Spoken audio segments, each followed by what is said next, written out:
खुलुमबाय नोंथांमोनखौ बयखौबो बरायबाय। दिनै 6 जुलाइ 2023 बाराय जायो बिस्थिबार। फैदो दिननि खौरांफोरखौ बेखेवनोसै। गुवाहाटी नोगोरमानि सिङाव थानाय आइएसबिटिनिफ्राय 12 लाख रांनि ड्राग्सजों लोगोसे जाथायाव लोब्बा थानाय 3 ड्राग्स फालांगिरिफोरखौ एरेस्ट खालामदों। हमजानायफोरनि मुङा जाबाय किस गेमलिन, थमास गियाडी आरो राम सुबा। सानैया अरुणाचल प्रदेश रायजोनि थागिबि आरो राम सुबाया गहपुरनि थागिबि। मोनसे गिथाव बाथाव जाथाय। बे गिथाव बाथाव जाथायनि भिडिअखौ ससियेल मिडियानि गेजेराव नुनो मोननाय जादों। नागालेण्ड रायजोनि सिङाव थानाय सुमावकी दिमायाव राजा लामायाव गोबां अखानि जाहोनाव रकस्लाइड जानानै एबा अन्थाइया हाजो सानिफ्राय गोलैबोनानै गंथाम कारनि सायाव गोलैसिननायाव सिलिंखार आरो थेर बेथेर जादों। लोगोसे 2 सुबुङा जायगायावनो जिउ गोमादों आरो बे जाथायखौ लानानै रायजोनाङैनो गोबां गिखांनाय फोरमायदों। बिटिआरनि गाहाय खुंगिरि प्रमद बर' बिथाङा अमा बेदरखौ हारसिंनो सेरसे जानो हायो। प्रमद बर' बिथांनि गोरिबजों थाफानानै भिडिअ साफायनाया नाटकसो। बेबायदिखौ आंबो हायो, नाथाय जोङो बिदि खालामा। बिथाङा गावनि रांखौ खरसा खालामनो गिनानै बिटिसिआव गावनि अफिस साखाथियाव किटचेन खुलिनानै बेहायनो बिराद ओंखाम जायो आरो साहाबो लोङो होननानै हाग्रा मुलार बिथाङा फोरमायदों। जायो होननानै खोनादों, आं नुफेराखै।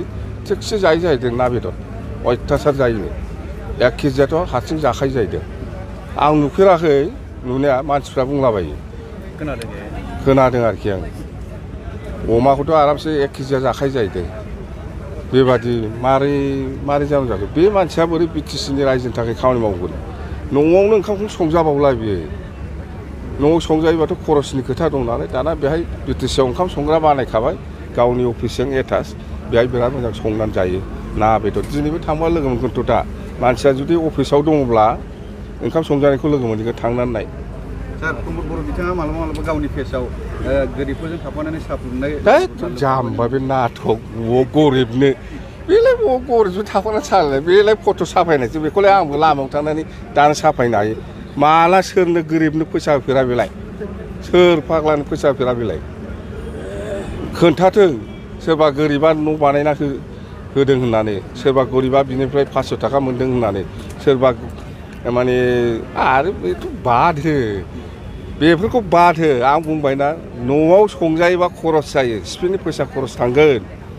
ओंखायनो दानिया बियो खरसा जायो नालाय न'आवबा, ओंखायनो बिटिसिआव ओंखाम संग्रा बानायनानै ना बेदर संनानै जायो जोंसोरबो। नुनायाथ' जों बहा नुनो। बिथांमोना 20 तारिख जुनाव बे ड्राफ्टखौ ओंखारनाय लोगो लोगोनो बिथांमोना बमासो गावदों, फुरथि खालामदों, जादों लोंदों, रंजादों। माने बिथांमोना बुंदों जे जों जेरै लुबैदों बेबादि जाबाय समस्थिया होननानै। थारमाने जों बेखौनो बुजिनो हायो जे अदालगुरिनि बे 2 समस्ति, आरोबाव नैबे तामुलपुर, बाक्सानि तामुलपुर आरो गरेस्वर समस्ति, बे 6था समस्तिखौ दरंजों लांफानांगौ होननानैसो बिथांमोना निस्सय होबोदों। जों बेखौसो बुजियो दा। जों बेखौसो बुजिदों। दाबो समय दङ। प्रमद बर'आ केबिनेट डिसिसन लानानै दाबो हरनो हायो इलेक्सन कमिसननो बा भारत सरकारनो बा आसाम सरकारनो। अब्लानो जायो। बा फैगौ एसेम्ब्लिनि 11 तारिखआव जिथु एसेम्ब्लि जागोन, बेवहायबो बिथांमोना सावरायलायनानै मोनसे डिसिसन हरनो हायो जे जोंनो अदालगुरि समस्ति, लकसभा समस्ति नांगौ होननानै। खिन्थु बिथांमोनखौ जोङो बेबादि मावगोनखौ जों नुहुराखै। मावनायाथ' बाद हो। जोङो बिटिसिनि भबिसतनि खोथाखौ जों सिन्था खालामदों। बिथांमोना जेखिया पार्टिया जेखियानो जाया मानो, जों खावलायदों।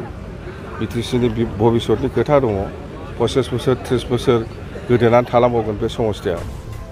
नोंथांमोन दिननि खौरांफोरा बेखिनिल'मोन। बेखिनिसिम नायनायनि थाखाय नोंथांमोननिसिम रोजा रोजा साबायखर। गोजोन्थों। एसेनोसै। जय बर' हारिनि।